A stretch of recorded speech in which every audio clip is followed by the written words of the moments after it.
Hello everyone, in this video I will show you how to fix Samsung Galaxy A15 Wi-Fi calling drains the battery issue. So to fix this issue, first of all swipe down and turn on flight mode, and after few seconds turn it back off.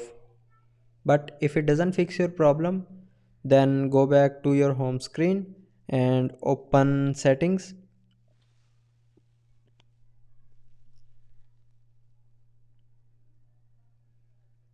Now in settings, scroll down and here click on battery and device care. Now here scroll down and click on software update, and then click on download and install to update your mobile software to latest version.